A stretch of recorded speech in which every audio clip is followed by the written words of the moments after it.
Apa hukumnya menikahkan perempuan yang sedang hamil, Pak Ustadz? Menurut mazhab Syafi'i, perempuan yang hamil nikah. Assalamualaikum warahmatullahi wabarakatuh.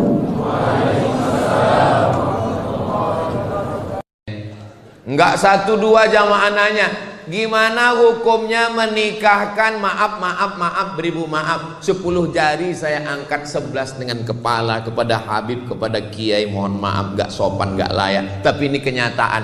Apa hukumnya menikahkan perempuan yang sedang hamil, Pak Ustadz? Menurut mazhab Syafi'i, perempuan yang hamil nikahnya sah. Makanya Pak Kua gak pernah nanya berapa bulan ya, gak pernah. Maka dinikahkannya saja. Karena kita pakai kompilasi hukum Islam Indonesia. Yang jadi masalah bukan akad nikahnya, yang jadi masalah setelah anak lahir. Setelah anak lahir nggak boleh pakai bin bapaknya, binnya ke ibunya. Kenapa? Karena itu bukan anak dia. Ini anak saya, Pak Ustadz. Sudah tes DNA ke Singapura, ini anak saya. Dalam penetapan nasab nggak bisa pakai DNA. Nggak bisa menetapkan nasab, tapi ini anak saya. Nggak bisa. Kenapa nggak diakui? Karena kertas nggak diakui KPU, nyoblos sebelum hari H. Syarat kepala rumah tangga suami nggak banyak. Yang pertama din agama, yang kedua akhlaknya baik. Kalau perempuan syaratnya agak banyak, 4. Tungkahul mar'atu li arba'. Perempuan itu dinikahi karena 4. Pertama, 5 liha, sugih, kaya. Kamu nikah dengan dia? Iya. Perasaan dulu kamu kan playboy cap tupai, lompat sana lompat sini. Kok nikah dengan dia? Ya ini yang paling kaya, Pak Ustadz. Kabarnya dia ini kakeknya dulu orang-orang kaya yang hartanya nggak habis 7 turunan. Terus ternyata setelah nikah ketahuan dia keturunan yang ke-8.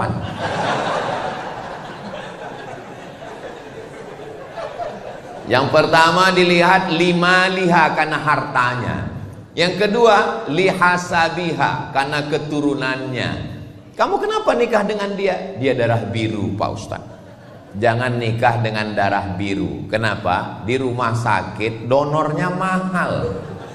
PMI Palang Merah Indonesia belum menyediakan darah biru. Bangsawan, bangsa yang hidup di awan. Saya merasa disediakan pentas, karpet, kursi. Sayalah bersama Ustadz dan Habib tempat yang paling tinggi. Ternyata ada yang lebih tinggi. Hai guys. Hah? Kenapa dinikahi perempuan? Karena hartanya. Yang kedua, karena bangsawannya. Ketiga, li jamal. Jamal, kalau bahasa kita, beautiful. Jangan nikah dengan black sweet. Hilang sweetnya, tinggal blacknya. Li jamaliha. Kenapa kamu menikah dengan dia? Tinggi semampai, putih bening, mata biru, rambutnya susah untuk diungkapkan dengan kata-kata. Wow, amazing. Tapi kalau kamu pilih karena 3, harta akan binasa, nasab akan hilang. Berapa banyak orang dikeluarkan dari bangsawan karena melanggar pantangan. Rupa akan berubah. Yang tidak berubah itu apa? Hubungan aku ke kamu.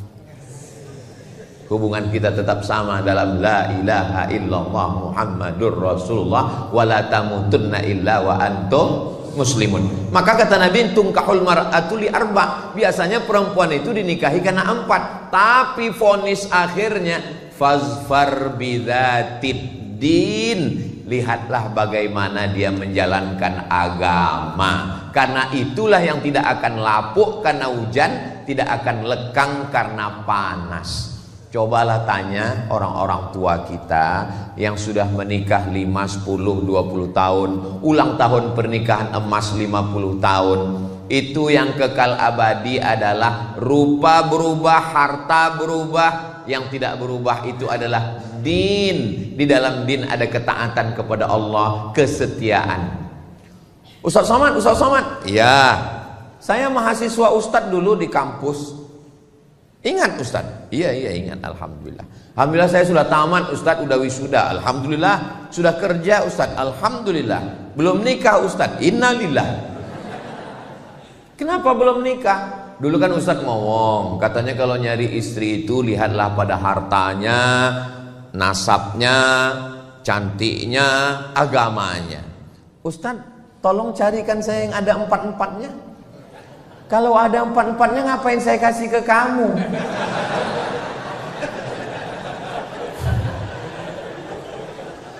Man talaba akhan bila aibin baqiya bila akhin. Siapa yang nyari teman gak ada cacatnya, seumur hidup gak akan berteman. Siapa yang nyari istri sempurna, maka seumur hidup akan menjadi jombloan sejati. Menikah itu bukan mencari kesempurnaan, tapi menutupi segala kekurangan. Sebelum nikah memang yang dilihat lebih tinggi, lebih ganteng, lebih cantik, lebih kaya. Tapi setelah menikah yang dilihat nampak adalah kekurangan-kekurangan. Maka muncullah ungkapan laki-laki, hijau rumput di rumah lebih hijau rumput sintetis. Karena sekarang semuanya serba plastik. Maka perempuan melihat laki-laki dua. Tapi perempuan kan tidak menerima pinangan, walinya, bapaknya, kakeknya. Kalau kita punya teman, punya sahabat nggak nikah, jangan digojlokin, jangan diejek, jangan diolok-olok, jangan diprank. Saya kalau ada teman yang belum nikah, pas lagi ngobrol-ngobrol, bro, nikahnya kapan? Dunia udah mau kiamat. Kalau ada yang teman belum nikah, nikahnya kapan? Ini kan udah mau dekat bulan Ramadan. Masa bangun sahurnya pakai mercon? Saya termasuk orang yang menjaga perasaan orang lain. Cuman kadang orang aja nggak pernah menjaga perasaan saya. Kalau teman belum punya motor, jangan cerita motor. Kalau teman belum punya rumah, jangan cerita rumah. Kalau teman belum punya istri, jangan cerita nikah. Kalau dia belum punya anak, jangan cerita anak. Maka kalau kita mau nolong dia, jangan di depan orang ramai, itu mempermalukan dia. 4 mata. Teman, kawan, sahabat, kakak kelas.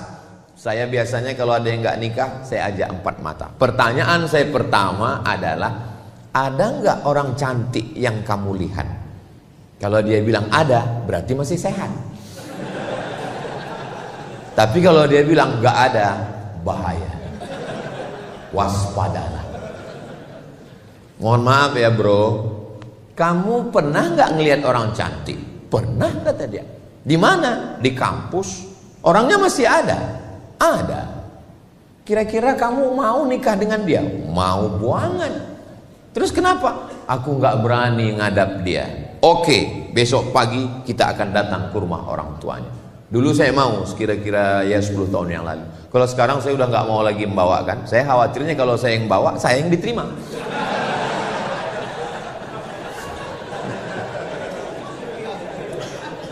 Ustadz Somad kepedean. Jadi kita tolong teman kita, sahabat yang mau nikah, jangan kepedean mentang-mentang udah kerja, udah sarjana, udah ini langsung datang. Assalamualaikum Pak Haji, saya tidak mau hubungan kita hanya sekedar 1 jamaah di masjid. Mau ingin yang lebih dekat daripada itu. Angkat aku jadi menantumu. Jangan. Walaupun dia mau, tapi komunikasi kita orang timur tidak begitu. Bawa orang tua, bawa Ustadz Kiai Haji Muhammad Soleh Drehem, bawa Habib. Kalau khawatir, bawa Pak Kapolres. Kalau bawa Kiai, mungkin bacakan ayat. Fankihu ma taba lakum minan nisa'i masna wa thulatha wa ruba. Wankihul ayama minkum min ibadikum. Tapi kalau Pak polisi, nggak perlu basa-basi, terima. Kalau nggak, saya tilang.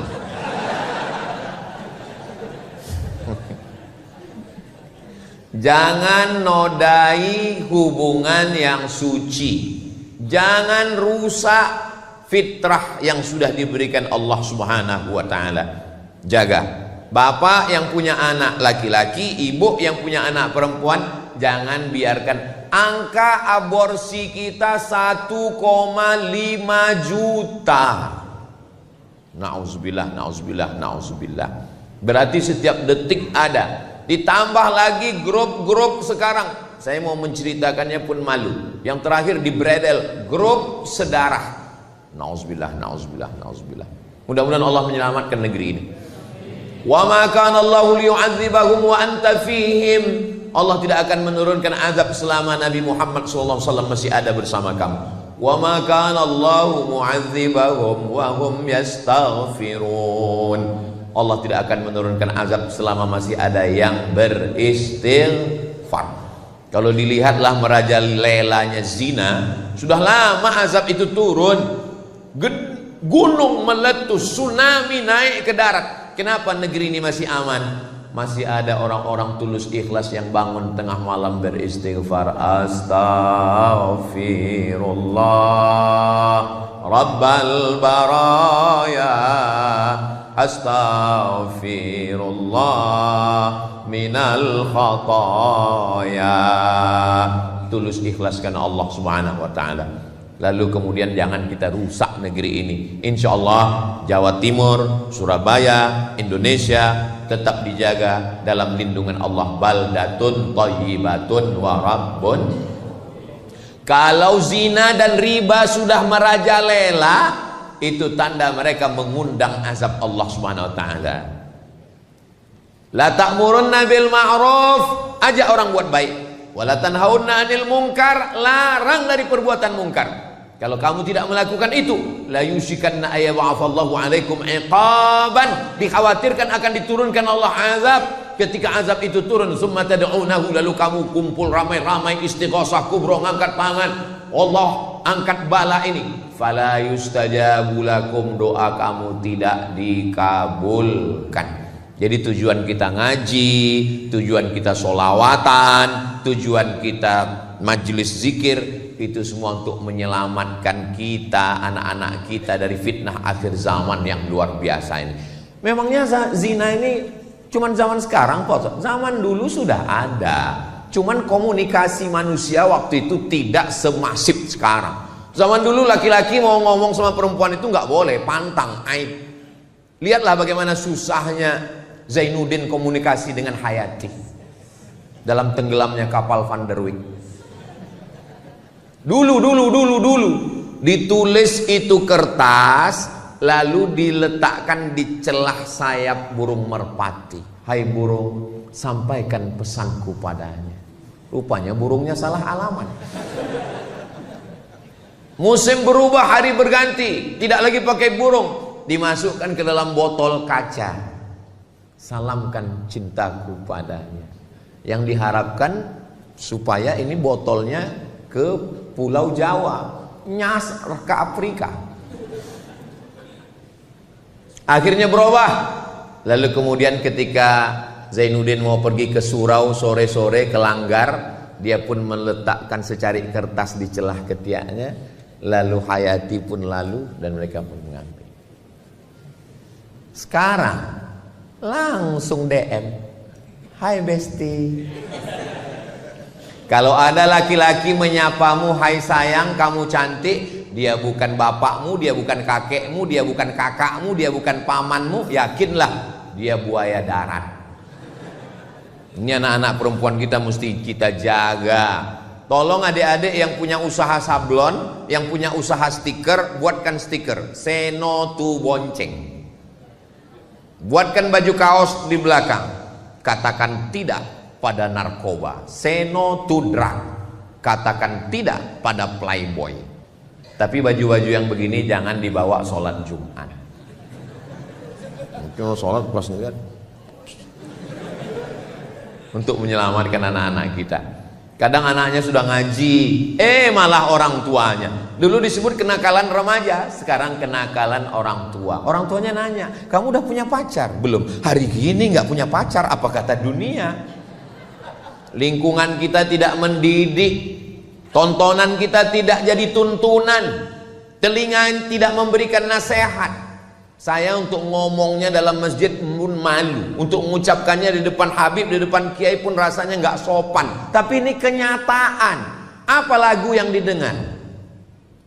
Kucing garong, keong racun, Cinta Satu Malam, Selimut Tetangga, Sepia, pulang-pulang berbadan dua. Itu zina semua. Kenapa terpikir bagi mereka untuk membuat lagu-lagu setan, lagu-lagu maksiat, lagu-lagu kumpul kebo ini? Kenapa terpikir? Wa inna syayatina la yuhuna ila awliyaihim. Setan-setan mengirimkan signal kepada wali-wali mereka. Kenapa lagunya bagus ya? Kenapa syairnya indah ya? Padahal mengajak perbuatan zina. Ini adalah bisikan-bisikan setan yang merusak. Mudah-mudahan Allah menyelamatkan anak-anak kita insya Allah. Makanya kalau ada solawatan, ada zikir, ada itu semua. Guru kita semua, Fadhil Ustadz Luqmanul Hakim dari Pontianak. Beliau ini mengasuh 700.000 santri yang dapat beras setiap bulan dari gerakan infak beras yang dikutip ke rumah-rumah melalui program penggeraknya namanya Paskas, Pasukan Amal Soleh. Jadi yang belum ada jodoh segera merapat ke Ustadz Luqman, karena santrinya 700.000 orang. Bayangkan, Ustadz Somad katanya nggak boleh nikah sekampung. Ya nggak boleh, terlalu banyak. Apalagi satu pondok.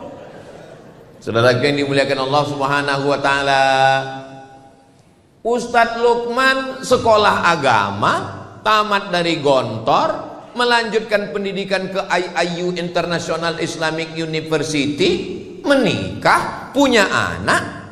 Saya tamat pondok, melanjutkan sekolah agama. Banyak orang takut anaknya sekolah agama. Banyak mertua takut menerima calon mantu kalau anaknya sekolah agama. Kamu mau minang anak saya? Iya. Titelnya apa? SH, welcome. Kamu titelnya apa? SE, melebu. Kamu titelnya apa? LC, stop. Lagi cemas. Ustadz Somad pulang dari Mesir bawa titel LC, pulang dari Maroko MA, LC MA, lagi cemas mencari anak gadis. Apa yang terjadi? Makanya kalau ada orang tua, calon mertua yang nggak mau nerima karena anaknya taat beragama, karena dia sekolah pesantren, karena dia dai, maka tolong bawa dia ke rumah sakit, periksa, scan, jangan-jangan lambung dengan otaknya berdekatan. Sengaja Allah ciptakan jauh jaraknya. Otak letaknya di atas, lambung letaknya di bawah, supaya kita jangan hanya mikir lambung. Makhluk yang otaknya dekat dengan lambung, udang. Maka disebut dengan, enggak ada saya ngomong begitu. Saudara yang dimuliakan Allah Subhanahu wa taala, iyakunu fuqara, kalau calon mantumu itu susah, yunihimullah, Allah yang akan mengkayakan dia. Susahkah bagi Allah? Innama amruhu idza arada syai'an ayyaqula lahu kun. Pepatah orang kampung saya, banyak orang sekarang nggak mau anaknya dikasih makan di piring, malah lebih mau makan di daun. Dipinang bagus-bagus nggak mau, didatangi baik-baik nggak mau. Laki-laki bisa jadi jahat. Orang jahat itu siapa? Orang yang baik tapi selalu teraniaya. Itu kata Joker. Tanam pinang rapat-rapat agar puyuh tak dapat lari. Sudah kupinang gak dapat-dapat, kurayu-rayu kubawa lari. Akhirnya terjadilah apa yang terjadi. Kalau sudah terjadi, terpaksa orang tua menikahkan. Apa namanya? Nasi sudah jadi tai ayam. MBA, married by accident, masalah sudah merajalela, bapak ibu masih cerita bubur ayam lagi. Ya Allah, selamatkan anak-anak kami dari fitnah akhir zaman. Saya kalau membayangkan bagaimana Ustadz Luqman gak pacaran sampai tamat Gontor, sampai kuliah. Kenapa? Karena pondok menyelamatkan. Benteng terakhir kita pondok pesantren. Daftarkan anak Anda segera ke pondok pesantren. Hubungi nomor kontak berikut ini. Ingat, kuota terbatas. Sekarang pesantren dibully, pesantren diekspos, dikatakan ada kekerasan, dikatakan jangan gara-gara nila setitik rusak susu. Dulu sebelanga, sekarang sekota. Ini sengaja diangkat untuk apa? Supaya anak kita tidak punya. Orang tua berangkat dari jam 7 pagi, pulang jam 4 sore, sampai rumah jam 5, capek, lelah, letih, lesu, letoy, loyo, lunglai, sehingga tidak punya perhatian lagi ke anak-anak. Tidak ada yang mampu membangunkan anaknya dari jam 3 subuh sampai tidur jam 10 malam, ngontrol bacaan Qur'annya, pakaiannya, jilbabnya. Kita doakan supaya para habaib, kiai-kiai kita di pondok pesantren sehat untuk menjaga anak-anak kita, insya Allah. Anak saya, ponakan saya wajib mondok. Anak Ustadz Lukman mondok, kirim ke Al-Azhar Kairo Mesir. Anak saya, ponakan saya mondok. Yang nggak mau mondok, saya pecat jadi anak. Kenapa? Karena saya nggak sanggup. Kiai-kiai zaman dulu, supaya anaknya nggak manja, maka dikirim ke kiai lain, dikirim ke pondok lain. Supaya apa? Supaya anak merasakan pendidikan. Orang tua yang sayang dengan anak bukan orang tua yang menyiapkan kamar yang besar, AC yang dingin, dengan layar TV yang besar, dengan handphone, gadget, laptop. Ustaz Somad, tolong datang ke rumah saya besok, bisa? Acaranya apa, Pak? Walimah? Enggak. Akikah? Enggak. Nikah? Enggak. Pindah rumah? Enggak. Terus acaranya apa? Ruqyah. Yang mau diruqyah siapa? Anak saya di kamar, Pak Ustadz. Enggak mandi, enggak makan, enggak sholat, enggak sekolah. Ngapain dia di kamar? Nembak musuh yang enggak mati-mati.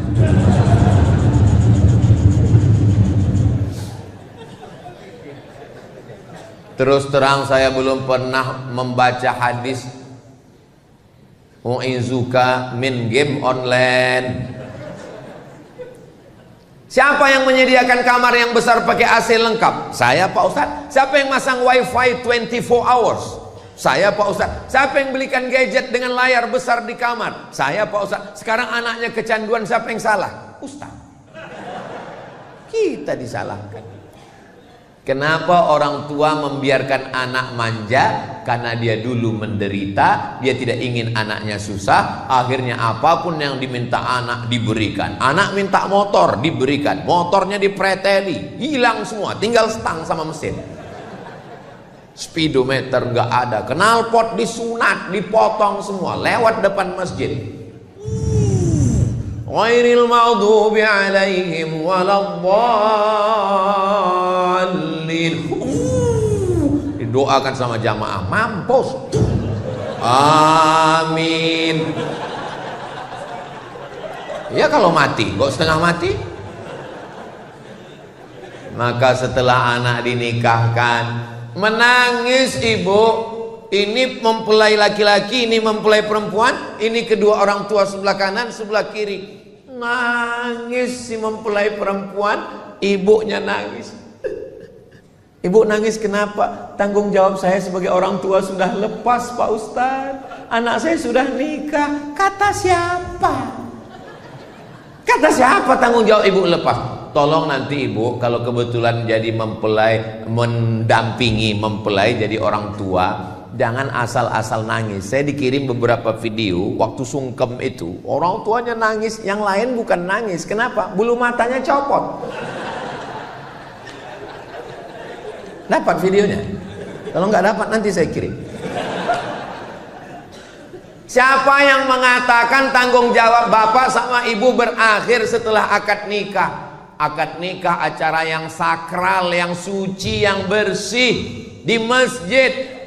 A'linu hadzal nikah. Nikah jangan diam-diam. Buat iklannya, istiharkan, buat walimahnya.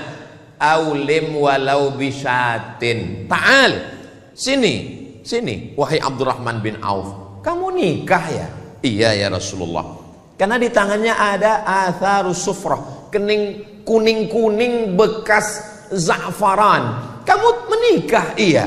Kenapa enggak ngundang-ngundang aulim walau bisyatin, buatlah selamatan walaupun hanya seekor kambing. Seekor kambing kalau di Arab itu undangannya 10 orang. Kalau seekor kambing. Kalau di kampung saya 1 RW. Apa maksudnya? Walaupun ngundang 10 orang, buat acara, baca doa, syukur-syukur ada hadrah, wadribu alaihi biddufuf, pukulkan kendang. Setelah itu menikah bulan Januari, lalu kemudian nanti bulan Desember atau Oktober, Ustaz Somad datang ya acara akikah. Yang nikah Januari kemarin, alhamdulillah. Tapi sekarang jarang-jarang begitu. Nikah Januari, Mei diundang akikah. Loh, perasaan kemarin walimahnya Januari. Iya Pak Ustaz. Mei kok sudah akikah? Ini efisiensi Pak Ustaz. Mau gimana anak-anak kita ini? Enggak 1, 2 jamaah nanya, gimana hukumnya menikahkan, maaf beribu maaf, 10 jari saya angkat 11 dengan kepala kepada Habib, kepada Kiai, mohon maaf gak sopan, gak layak. Tapi ini kenyataan. Apa hukumnya menikahkan perempuan yang sedang hamil Pak Ustadz? Menurut mazhab Syafi'i, perempuan yang hamil nikahnya sah. Makanya Pak Kua nggak pernah nanya berapa bulan ya, nggak pernah. Maka dinikahkannya saja. Karena kita pakai kompilasi hukum Islam Indonesia. Yang jadi masalah bukan akad nikahnya, yang jadi masalah setelah anak lahir. Setelah anak lahir nggak boleh pakai bin bapaknya, binnya ke ibunya. Kenapa? Karena itu bukan anak dia. Ini anak saya Pak Ustadz. Sudah tes DNA ke Singapura, ini anak saya. Dalam penetapan nasab nggak bisa pakai DNA, nggak bisa menetapkan nasab. Tapi ini anak saya, nggak bisa. Kenapa nggak diakui? Karena kertas nggak diakui KPU, nyoblos sebelum hari H. Sampai di sini paham? Kalau bapaknya, tolong fokus ke yang kedua. Kalau bapaknya meninggal, si anak nggak dapat warisan. Kalau si anak meninggal, si bapak nggak dapat warisan. Yang paling mengerikan, ternyata si anak perempuan 20-25 tahun akan datang, dia mau nikah, kamu nggak bisa mewalikannya karena kamu bukan bapaknya. Itu yang paling menyakitkan. Mau jujur takut, mau ngaku nggak enak, mau dinikahkan nikah nggak sah. Jalan solusinya gimana? Ngomong ke Pak Kua, Pak Kua mohon maaf, nanti saya pura-pura mencret ya. Kata Pak Kua, bukan kau yang pertama, yang lain gitu juga. Akhirnya Pak Kua yang menikahkan. Zawwajtuki, aku nikahkan engkau, bima wakkalani fulan, karena si fulan. Nggak ada yang mewakilkan, karena fasultanu waliyun man la waliyalaha. Sultan, wali hakim Pak Kua adalah menjadi wali bagi perempuan yang nggak punya wali. Bayangkan itu, pikirkan. Makanya zina ini efeknya multi efek, sistemik, efek domino. Batu domino kalau disusun senggol satu, runtuh semuanya, hancur semuanya. Laki-laki calon suaminya bisa curiga, kenapa enggak bapakmu enggak mewalikanmu? Ujung-ujungnya dia lihat, kenapa hidung kalian beda? Nauzubillah. Yang lalu-lalu apa boleh buat, mudah-mudahan Allah mengampunkan. Yang akan datang kita perbaiki bersama, kita selamatkan anak-anak kita ini insya Allah, selamat dari perbuatan. Lalu kemudian setelah anak lahir, ketika anak lahir, bisikan pertama di telinga sebelah kanan. Waktu anak saya lahir, Mizian Hazik Abdillah, waktu itu saya belum viral. Saya datang ke rumah sakit, datang perawat bidannya nanya, mau ngapain mas? Katanya. Saya nggak pakai peci. Saya kalau nggak pakai peci, pakai baju kemeja, disangka orang mahasiswa semester 7. Saya bilang, saya mau, anak saya baru lahir, kebetulan tanggal 1 Muharram. Saya lagi ceramah nyambut 1 tahun baru, pulang-pulang dia udah lahir. Maka tolong nanti bayinya dipegang begini, kepalanya di sebelah kiri, azannya di telinga kanan. Bisa azan kan katanya.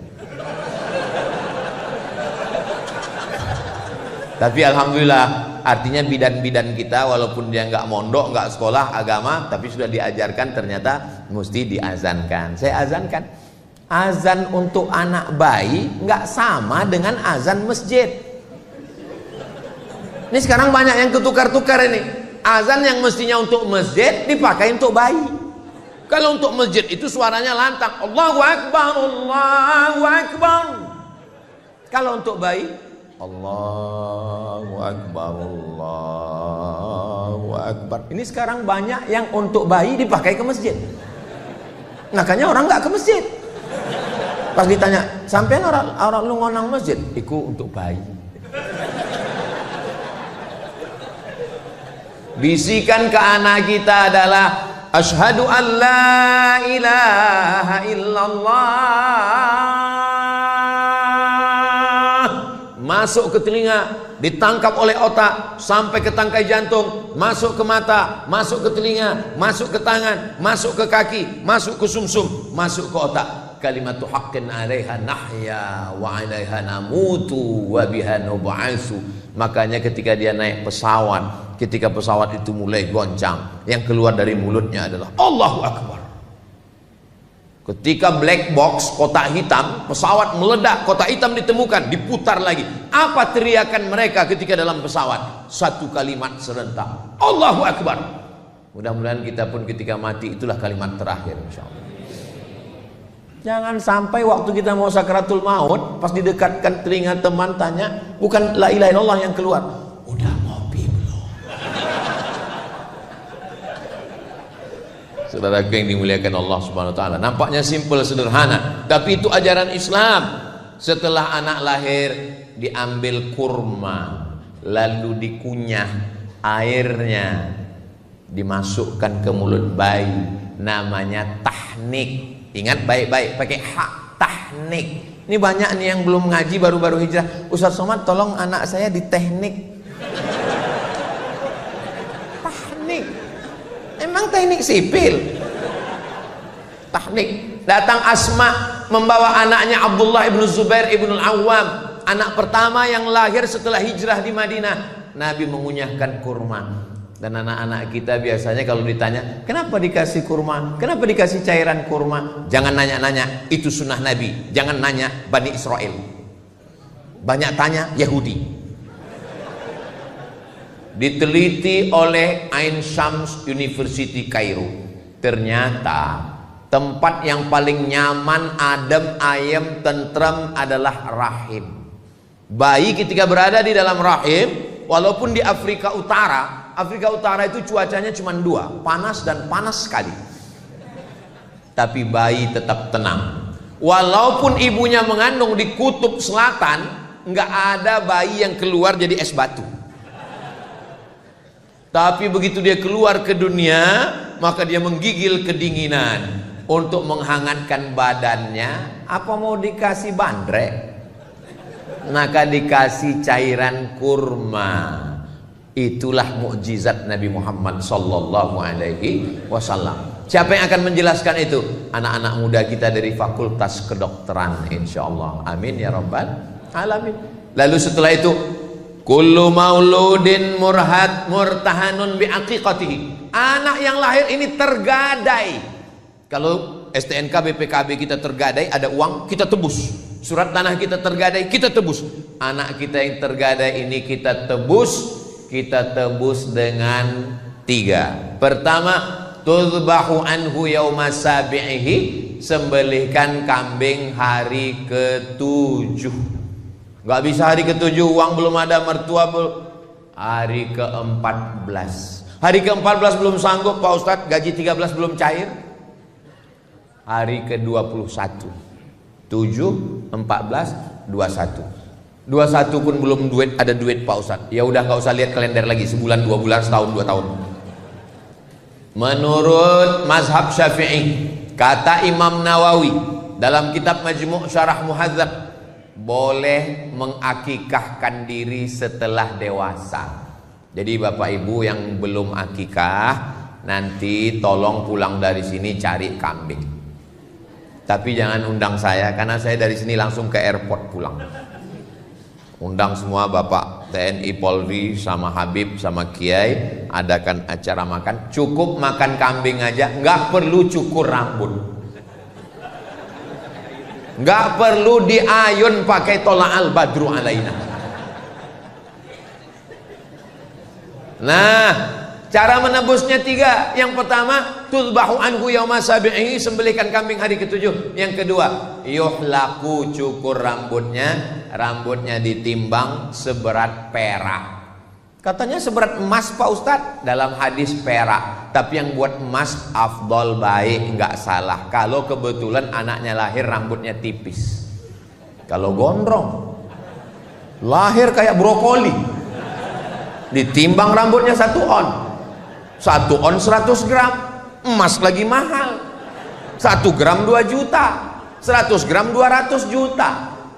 Ya kalau kaya ya nggak apa-apa. Mudah-mudahan adik-adik nanti bisa pakai emas semua, amin. Dari bunyi aminnya seperti nggak yakin.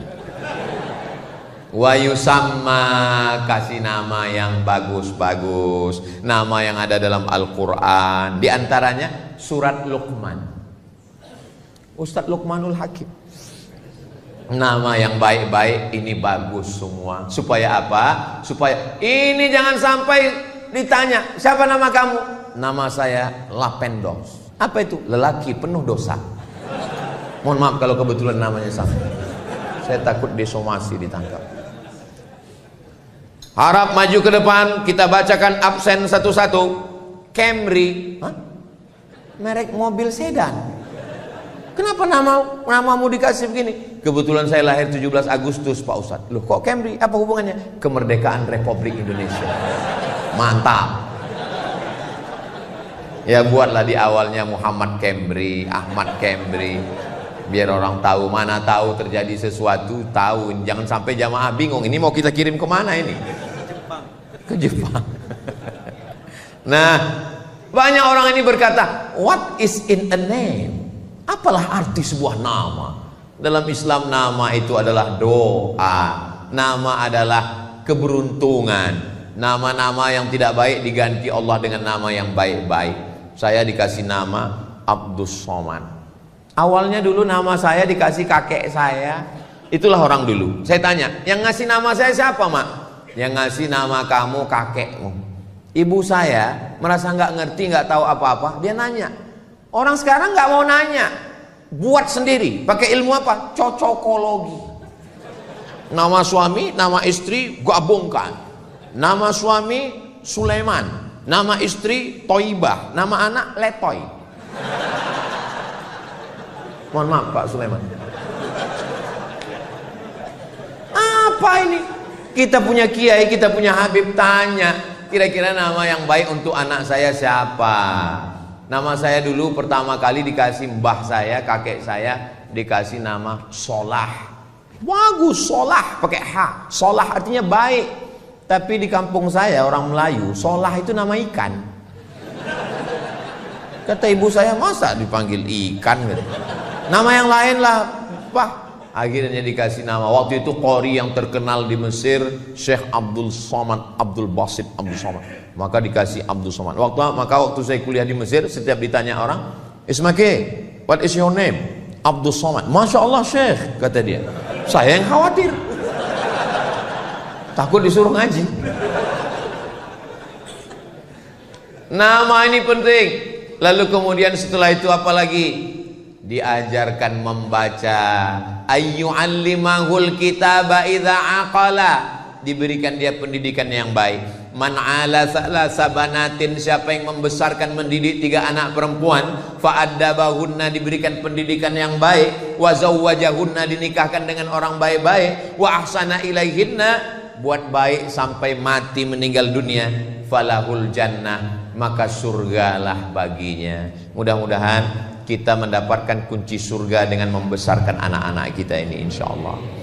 Yang kaya raya hartanya tinggal, pejabat jabatan tidak lama, paling lama 2 periode, itu pun kalau tidak ditangkap KPK. Tapi kalau punya anak yang soleh, bangun dia di tengah malam dan berdoa, Rabbil firli wali walidayya warhamhuma kama rabbayani shaghira. Sekarang di pintu-pintu masjid, di pintu-pintu mall ditulis ada namanya QRIS. QRIS. QRIS. Cara bacanya gimana sebetulnya? Kris.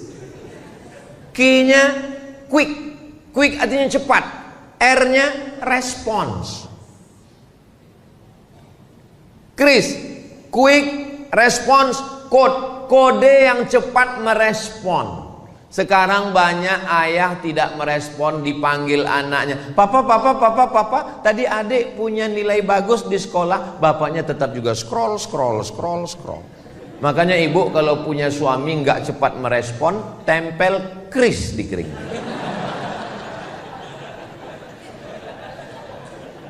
Bapak dari pagi berangkat jam 7 sudah masuk kantor, dagang, bisnis, ke mall, kerja, pulang jam 5 sore. Habis itu azan maghrib, sholat maghrib di masjid, langgar surau musola sampai isya, pulang ke rumah sudah jam 8. Punya waktu dengan anak tinggal 3 jam, 9, 10, cuman 2 jam, 9, 10. Tolong handphonenya matikan. Quality time. Saya datang setiap provinsi, saya datang setahun cuman sekali, Jumat, Sabtu, Ahad, Senin. Ini tausiah saya yang terakhir. Maksudnya untuk jadwal Jawa Timur. Habis ini saya langsung ke airport. Tapi setelah ini saya akan pulang ke rumah, saya akan menjadi seorang ayah, saya berlaku sebagai seorang suami, sholat subuh saya mengimami santri, habis itu bacakan kitab Jalalain, habis itu nanya santri satu-satu, saya akan bawa anak saya jalan-jalan, saya bawa mereka pergi, saya nyetir sendiri, saya pergi ke pasar belanja ikan sama istri saya. Gimana caranya Ustadz belanja ikan, apa orang nggak tahu? Saya pakai masker, saya pakai kacamata hitam. Ustadz Somad ya? Mirip, saya bilang. Tolong. Ibu kerja di kantor, masuk pagi jam 7 berangkat dari rumah, jam 7.30 sudah apel, sampai makan siang dengan orang lain, masuk kantor lembur sampai sore, pulang ke rumah. Bersama suami orang 10 jam, dengan suami sendiri 2 jam. Apa kata orang Inggris? Witing trisno jalaran suko kulino. Cinta tumbuh karena sering bersama, jalan sama, satu kantor sama, tukar-tukaran nomor, berawal dari curhat, lama-lama nggak layak saya mengucapkannya. Kamu kenapa jalan sama dia? Kamu kenapa akrab dengan dia? Kamu kenapa tukar-tukaran nomor, tukar-tukaran video sama dia? Dia sudah macam abang saya, dia sudah macam kakak saya, dia sudah macam saudara saya. Berawal dari macam, berakhir dengan macam-macam. Waspadalah. Kenapa perempuan perlu perhatian? Karena dia makhluk yang memang minta. Perempuan itu dia mengingat kata-kata yang keluar dari mulut suaminya. Makanya Nabi memanggil ya Aish. Kenapa dia panggil ya Aish? Karena Aisyah suka sekali dengan panggilan itu. Ya Humairah. Perempuan mengingat suara itu terngiang di telinganya. Ya Humairah. Wahai engkau yang kulitnya putih, kalau kena cahaya matahari kemerahan. Ustaz, ya, saya boleh memanggil istri saya ya Humairah? Boleh. Pulang dari sini panggil ya Humairah. Tapi dia nggak putih, ya nggak apa-apa. Idkhalus surur, menyenangkan hatinya, membahagiakan dia. Kalau kamu nggak bisa bahagiakan dia dengan rumah yang besar, nggak bisa bahagiakan dia dengan perhiasan emas, bahagiakan dia dengan kata-kata. Buah hatiku, belayan jiwaku, siang dan malam terbayang-bayang, makan tak kenyang, tidur tak lelap. Saya kalau ngomong gitu ke istri saya, buah hatiku, langsung dilanjutkan, hafal dia. Jangan laki-laki ini kadang terlalu jujur, pulang ke rumah manggil ya Hajar Aswad.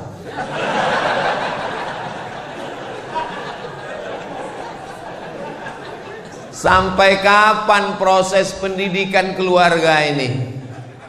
Sampai mereka dulu mati atau kita mati. Proses mendidik anak sampai mereka mati atau kita mati. Kalau kita yang mati duluan, mereka yang akan membisikkan ke telinga kita la ilaha. Mudah-mudahan anak-anak kita yang membisikkan la ilaha illallah. Jangan sampai kita merasakan sunyi di tengah keramaian. Kota metropolitan, penduduknya 5 juta, ramai hiruk pikuk, suara klakson non-stop. Tapi kita berada di ruang yang sepi di tengah keramaian. Ruang sepi itu bernama ICU. Memang tulisannya ICU, saya nggak bohong. Kenapa disebut ICU? Karena ICU, you don't see me. Aku ison delok sampean, sampean orang ison delok aku. Di ruang sepi sunyi itu, anak pertama luar kota, anak kedua keluar negeri, anak ketiga meeting, anak keempat surfing, anak kelima mancing. Siapa yang membisikkan ke telinga la ilaha illallah? Mana uang yang dicari pergi pagi pulang petang, peras keringat banting tulang? Mana yang lembur kerja nggak pulang-pulang sampai berbulan-bulan nggak pulang, kepala rumah tangga bernama Bang Toib? Akhirnya kita hanya mau husnul khatimah. Mudah-mudahan anak kita nanti semua yang membimbing kita, yang membacakan surat Yasin, yang mendoakan kita, yang membacakan tahlil afdhaluz zikri fa'lam annahu la ilaha illallah. Mereka mengantar jenazah kita, mereka yang memandikan. Makanya masjid-masjid tolong buat acara penyelenggaraan jenazah, tapi yang latihan itu yang anak-anak muda. Ini sekarang banyak di beberapa tempat yang latihan malah jamaah yang udah tua. Jangan, karena kalian yang mau dilaksanakan. Anak-anak muda ini, itu Pak Ustadz, penyelenggaraan jenazah itu berat Pak Ustadz, modalnya besar. Apa modalnya? Orang cuman keran air kok. Iya tapi Pak Ustadz itu kan mesti ada bonekanya. Nggak usah pakai boneka, pilih salah satu yang malas sholat. Izin sama bapaknya, Pak, izin ya anak bapak nanti untuk praktek. Memang saya sudah lama nasihati dia, gak cocok. Siram. Cara menyiramkan air ke jenazah. Nah, jenazah orang oleh guyu, orang ujung guyu. Nah, hanya sampai pengkafanan, jangan dikuburkan. Khawatirnya kita bercanda malaikat serius. Saya yang memasukkan jenazah almarhumah ibu saya ke liang lahat, saya yang membuka talinya, saya yang membuka wajahnya, saya yang memiringkannya ke arah kiblat, saya yang menempelkan hidungnya ke tepi. Dulu engkau mandikan aku, engkau letakkan aku di anduk yang lembut, sekarang aku meletakkanmu di atas liang lahat tanah. Dulu kalau aku menangis, kau letakkan tanah liat, kau letakkan bantal yang lembut di atas kasur yang wangi. Hari ini apa yang kubalaskan? Kuletakkan di tengkukmu tanah liat yang keras, yang bau. Tapi saya puas. Kenapa? Karena saya sempat datang. Jadwal waktu itu di Pulau Madura, tanggal 18 Maret 2019. Saya bilang, kalau pesawat ini cepat saya sampai, tunggu saya. Tapi kalau tidak, apa boleh buat? Alhamdulillah saya sempat sampai. Saya mengimami sholat jenazah. Saya mengantarkan, saya dengan adik saya, dengan sahabat saya, kami turun bertiga. Kami yang meletakkannya ke bawah. Setelah itu saya naik ke atas, saya membacakan talqin, saya mendoakan. Sampai hari ini sejak beliau wafat, tidak pernah putus pembagian sembako 300 paket. Karena itu yang kami mampu. Dan sekarang membangun masjid, insya Allah tak lama lagi peresmian Masjid Hajjah Rohana. Mudah-mudahan, saya cerita ini tidak ingin macam-macam. Saya cuma ingin supaya adik-adik saya, sahabat-sahabat saya, kalau ibu kalian masih hidup, ayah kalian masih hidup, bahagiakanlah mereka. Saya dulu nggak pernah punya cita-cita apa-apa. Ketika ditanya, Ustadz nanti mau jadi apa? Enggak.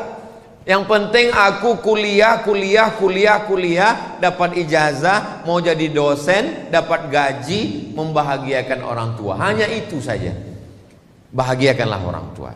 Karena kalau dia udah nggak ada lagi tempat kita bisa bercerita. Dulu kalau saya pulang begini, pulang saya akan cerita, Mak, ini ada sorban dari Jawa Timur, Mak, aku dapat cincin, Mak, aku dapat parfum. Dia akan buka parfum itu, dia cium, oh wangi ya, cincin kau cantik ya, bagus ya. Sekarang nggak ada. Bercerita ke istri, ke anak, ya, tapi rasanya tak sama. Maka kalau ibu kalian masih ada, ayah masih ada, bahagiakanlah, senangkanlah mereka. Siapa yang membahagiakan orang tuanya, menjadikan orang tuanya seperti raja-raja, maka insya Allah Allah akan buat rezeki dia pun sama seperti rezeki raja-raja. Bukan hadis Nabi, dapat saya di grup WhatsApp. Tadi saya mulai jam 8 kurang 15. Sekarang sudah jam 9 kurang 20. Jadi ini sudah melanggar kode etik jurnalistik. Mestinya kalau saya dengan Ustadz Lukman itu pembagian waktunya 30 menit.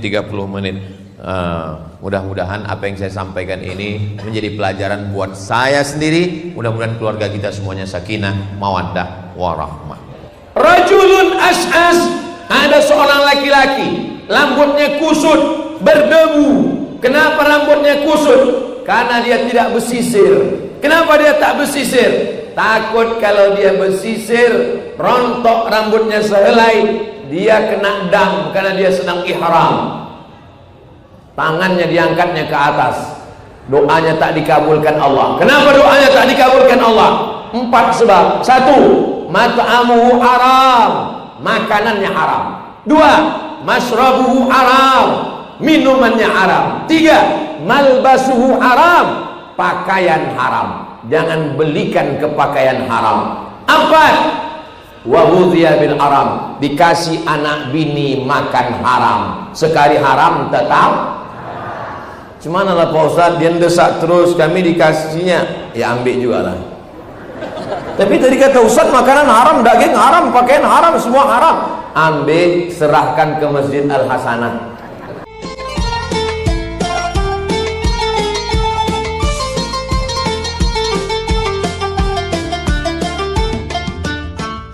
Assalamualaikum warahmatullahi wabarakatuh.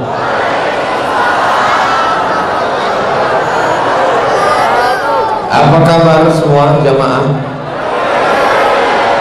Sehat? Kita selalu berdoa, Rabbana atina fid dunya wa fil akhirati. Makanya kalau mau dapat hasanah, sering-sering ke masjid. Cerdas jamaah. Hasanah itu artinya baik. Lawan dari hasanah sayyi'ah. Apa lawan dari hasanah? Sayyi'ah, jelek, buruk, tak baik. Maka kita ini semua maunya semuanya hasanah. Istrinya hasanah, suaminya suami apa pula hasanah? Suami Abdul Somad. Sallallahu ala Muhammad, sallallahu alaihi wasallam, sallallahu ala Muhammad, sallallahu alaihi wasallam. Ya Nabi, salam alaika. Ya Rasul, salam alaika. Ya Habib, salam alaika. Salawatullah alaika. Itu namanya